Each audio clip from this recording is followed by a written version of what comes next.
ہمارے سلف نے اتباع ہوا سے بچنے کے لیے قاعدے لکھے ہیں. ابھی ہمارے یہاں یوسف القرضاوی کی موت ہو گئی تو کچھ ہمارے اہل حدیث بھی بعض لوگ وہ اچھی نیت سے چاہے کیا ہوں، لیکن یہ منہج کی ان کے یہاں کمزوری ہے کہ وہ کہتے ہیں کہ ان کے علمی میراث ہے، ترکے ہے، اس سے فائدہ اٹھانا چاہیے.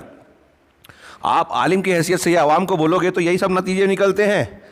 علماء سلف سختی سے منع کرتے تھے کہ اہل بدعت کی کتابوں کو پڑھنا ہی نہیں چاہیے. صحابہ کرام نے حضرت عثمان کے زمانے میں لغت قریش پہ قرآن کو مقرر کر کے باقی قرآن کو جلا دیا کہ اس سے اختلاف پیدا ہو رہا ہے، اس اختلاف کو کی جڑ کو ختم کر دیا جائے.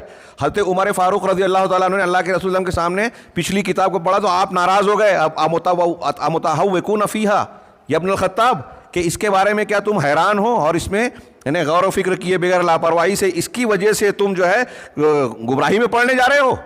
متہوکون کا معنی دیکھیے، بڑا شاندار مفہوم ہے. حضرت عمر فاروق اللہ کے رسول کے سامنے پہلی کتاب پڑھ رہے ہیں تو آپ ناراض ہو گئے اور کہا اس سے تم حیران ہو، اس میں گر رہے ہو.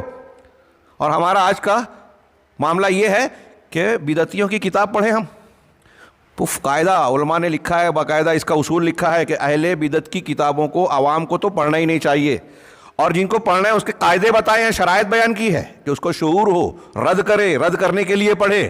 اور شرائط ہیں کہ اس مقصد سے پڑھ سکتا ہے، جس کو علم نہیں ہے نہیں پڑھ سکتا. اب ہمارے یہاں اہل بدعت کی کلپ سن رہے ہیں، یہ اسی حکم میں ہے.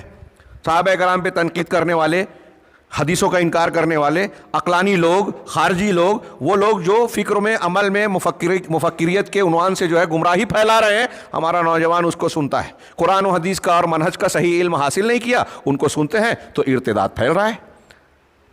ہوا پرستی جو ہے وہ عام ہو رہی ہے. اللہ کے رسول کی اس تنبیہ کو، وصیت کو ہم نے عمل نہیں کیا کہ جن کا نام متشابہ کے پیچھے پڑنے والے جو لوگ ہیں، جو اس قسم کے فضول بکواس کرتے ہیں، صحابہ کرام میں مشاجرات ہوئے اس کی بکواس کر کے دونوں میں سے ایک فریق کے تعلق سے ہمارے دل میں نفرت پیدا کرتے ہیں، اور دونوں کی تعریف کرنے والے پھر علماء اور نیک لوگوں کو، سلف کو بھی برا بھلا کہتے ہیں، علماء سے دور ہوتے ہیں. یہی ہوا پرستی کی ایک بہت بڑی بنیاد بن رہی ہے. تو صحابہ کے بارے میں قرآن حدیث بالکل صاف ہے، اس کو نہ مان کر آپ کسی جاہل آدمی کے پیچھے جا رہے ہیں تو آپ اس اللہ کے رسول کے اس حکم کی مخالفت کر رہے ہیں.